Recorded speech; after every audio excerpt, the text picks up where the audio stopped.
ಇನ್ನು ತುಮಕೂರಿನ ನೂತನ ಡಿಸಿಎಂ ಪರಮೇಶ್ವರ್ ತುಮಕೂರಿಗೆ ಆಗಮನವನ್ನ ಮಾಡಿರುವಂತದ್ದು ಪ್ರಮಾಣ ವಚನದ ಬಳಿಕ ಮೊದಲು ಜಿಲ್ಲೆಗೆ ಭೇಟಿಯನ್ನ ಕೊಟ್ಟಿರುವಂತದ್ದು ಕೆಎನ್ ರಾಜಣ್ಣ ನಿವಾಸಕ್ಕೆ ಭೇಟಿಯನ್ನ ಕೊಟ್ಟಿದ್ದಾರೆ. ತುಮಕೂರಿನಲ್ಲಿ ಭವ್ಯ ಮೆರವಣಿಗೆಯನ್ನ ಮಾಡಲಾಗಿತ್ತು. ಈ ಸಂದರ್ಭದಲ್ಲಿ ತೆರೆದ ವಾಹನದಲ್ಲಿ ಸ್ವಾಗತ ಮೆರವಣಿಗೆಯನ್ನ ಡಿಸಿಎಂ ಪರಮೇಶ್ವರಿಗೆ ಮಾಡಿರುವಂತದ್ದು. ಬಟ್ವಾಡಿ ಟೌನ್ ಹಾಲ್ ಸರ್ಕಲ್ ವರೆಗೂ ಸಂಭ್ರಮದ ಯಾತ್ರೆ ಕೈಗೊಂಡಿದ್ದಾರೆ. ಕಾರ್ಯಕರ್ತರಿಂದ ಡಿಸಿಎಂಗೆ ಭರ್ಜರಿ ಸ್ವಾಗತವನ್ನ ತುಮಕೂರಿನಲ್ಲಿ ಕೋರಿರುವಂತದ್ದು. ತುಮಕೂರಿನಲ್ಲಿ ಹಬ್ಬದ ವಾತಾವರಣ ನಿರ್ಮಾಣವಾಗಿದೆ. ಡಿಸಿಎಂ ಪರಮೇಶ್ವರ್ ಆಗಮನದಿಂದ ತುಮಕೂರಿಗೆ ಆಗಮಿಸಿದಂತಹ ನೂತನ ಡಿಸಿಎಂ ಡಾಕ್ಟರ್ ಜಿ ಪರಮೇಶ್ವರ್ ಪ್ರಮಾಣ ವಚನ ಸ್ವೀಕಾರದ ಬೆನ್ನಲ್ಲೇ ಮೊದಲ ಬಾರಿಗೆ ಜಿಲ್ಲೆಗೆ ಭೇಟಿಯನ್ನ ಕೊಟ್ಟಿದ್ದಾರೆ. ಜಿ ಪರಮೇಶ್ವರ್ ಅವರು ಹಿರಿಯ ನಾಯಕ ಕೆಎನ್ ರಾಜಣ್ಣ ನಿವಾಸಕ್ಕೆ ಪರಮೇಶ್ವರ್ ಮೊದಲೇ ಭೇಟಿಯನ್ನ ಕೊಟ್ಟಿರುವಂತದ್ದು. ತುಮಕೂರು ನಗರದಲ್ಲಿ ಭವ್ಯ ಮೆರವಣಿಗೆಗೆ ಸಕಲ ಸಿದ್ಧತೆಯನ್ನ ಮಾಡಲಾಗಿದೆ. ಬಟವಾಡಿ ಸರ್ಕಲ್ನಿಂದ ಟೌನ್ ಹಾಲ್ ಸರ್ಕಲ್ ವರೆಗೂ ತೆರೆದ ವಾಹನದಲ್ಲಿ ಡಿಸಿಎಂ ಪರಮೇಶ್ವರ್ ಅವರನ್ನ ಆಗಮನ ಮಾಡಲಾಯಿತು. ನೂತನ ಡಿಸಿಎಂ ಸ್ವಾಗತಿಸಲು ಅಭಿಮಾನಿಗಳು ಹಾಗೆ ಕಾರ್ಯಕರ್ತರಲ್ಲಿ ಮುಳುಗಿರುವಂತಹ ಸಂಭ್ರಮ.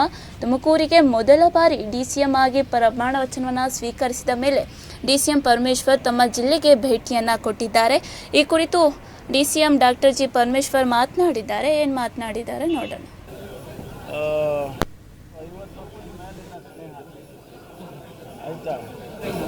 ಮತ್ತು ಈ ಸಂದರ್ಭದಲ್ಲಿ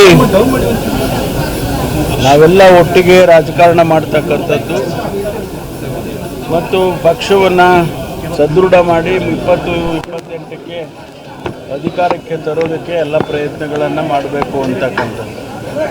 ಹಾಗಾಗಿ ಇವತ್ತು ನಾವೆಲ್ಲ ಒಟ್ಟಿಗೆ ಇದ್ದೀವಿ ಅಂತೇಳಿ ಒಂದು ಸಂದೇಶ ಹೋಗಬೇಕಲ್ಲ, ಅದಕ್ಕಾಗಿ ಮತ್ತು ನನಗೆ ಆತ್ಮೀಯ ಸ್ನೇಹಿತ ಜೊತೆಗೆ ಮಾಜಿ ಸಚಿವರು, ಶಾಸಕರು, ಸಾರ್ವಜನಿಕ ಬದುಕಿನಲ್ಲಿ ಸುದೀರ್ಘವಾದಂಥ ರಾಜಕಾರಣ ಮಾಡಿ ವಿಶೇಷವಾಗಿ ಸಹಕಾರಿ ಕ್ಷೇತ್ರದಲ್ಲಿ ಕೆಲಸ ಮಾಡಿರ್ತಕ್ಕಂಥವ್ರು. ಹಾಗಾಗಿ ನಮ್ಮ ಭೇಟಿ ಏನು ಹೊಸದೇನಲ್ಲ ಅಥವಾ ನಿರೀಕ್ಷಿತನೂ ಅಲ್ಲ.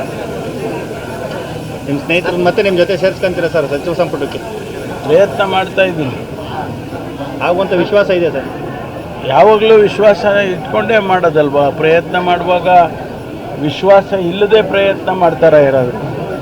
ಪ್ರಯತ್ನ ಮಾಡುವಾಗ ವಿಶ್ವಾಸದಿಂದನೇ ಮಾಡೋದು. ತುಮಕೂರು ಜಿಲ್ಲೆಗೆ ಸಿಎಂ ಅವರು ಅವರ ಖಾಸಗಿ ಭೇಟಿ, ಅವರು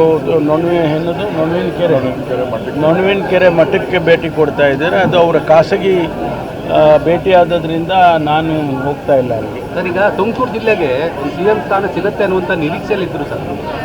ಕೆಲವೊಂದು ಕಡೆ ನಿರೀಕ್ಷೆ ಹುಸಿ ಆಯ್ತಾ ಅಂತ?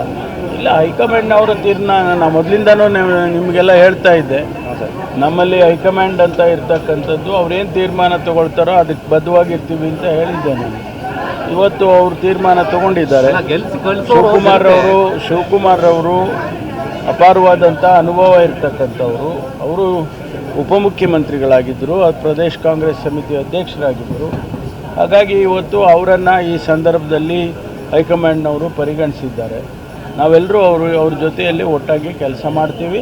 ಮತ್ತು ನಾವೇನು ಭರವಸೆ ಕೊಟ್ಟಿದ್ದು ಪ್ರಣಾಳಿಕೆಯಲ್ಲಿ ಒಳ್ಳೆಯ ಆಡಳಿತ ಕೊಡ್ತೀವಿ, ಜೊತೆಗೆ ನಾವು ಎಲ್ಲ ಭರವಸೆಗಳನ್ನು ಈಡೇರಿಸ್ತೀವಿ ಅಂತ ಹೇಳಿದ್ದು, ಆ ದಿಕ್ಕಿನಲ್ಲಿ ಕೆಲಸ ಮಾಡ್ತೀವಿ. ಇದರ ಜೊತೆಗೆ 3 ವರ್ಷ ಸತತವಾಗಿ ಮಾನ್ಯ ಸಿದ್ದರಾಮಯ್ಯನವರು ಒಳ್ಳೆಯ ಆಡಳಿತವನ್ನು ಕೊಟ್ಟಿದ್ದಾರೆ, ಹಣಕಾಸಿನ ಶಿಸ್ತನ್ನು ಕಾಪಾಡಿದ್ದಾರೆ.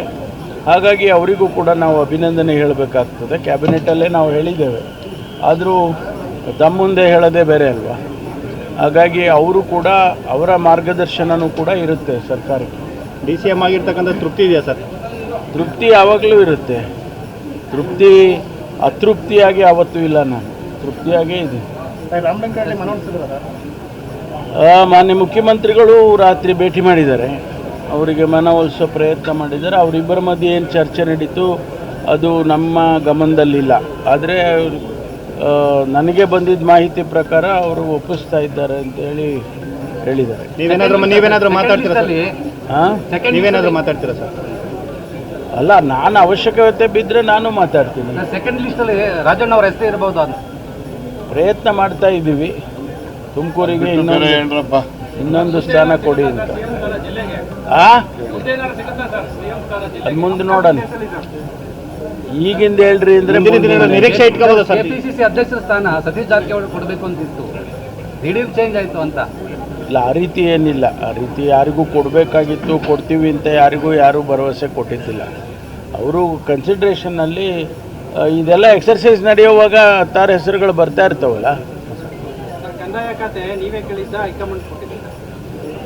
ಏನು ವ್ಯತ್ಯಾಸ ಆಗೋದಿದೆ ಅಲ್ಲ, ನೀವೇ ಕೇಳಿದ್ರೆ ಇಂಟ್ರೆಸ್ಟ್ ಜಾಸ್ತಿ. ನೋಡಿ, ಕಂದಾಯ ಇಲಾಖೆಯನ್ನು ಹೈಕಮಾಂಡ್ನವರು, ಮುಖ್ಯಮಂತ್ರಿಗಳು ಎಲ್ಲ ಸೇರಿ ಚರ್ಚೆ ಮಾಡಿ, ನಮ್ಮ AICC ಅಧ್ಯಕ್ಷರು ಸನ್ಮಾನ್ಯ ಖರ್ಗೆ ಅವರು ನಮ್ಮ ರಾಜ್ಯದವರಾದ್ದರಿಂದ ಅವ್ರಿಗೆಲ್ಲ ಗೊತ್ತಿದೆ.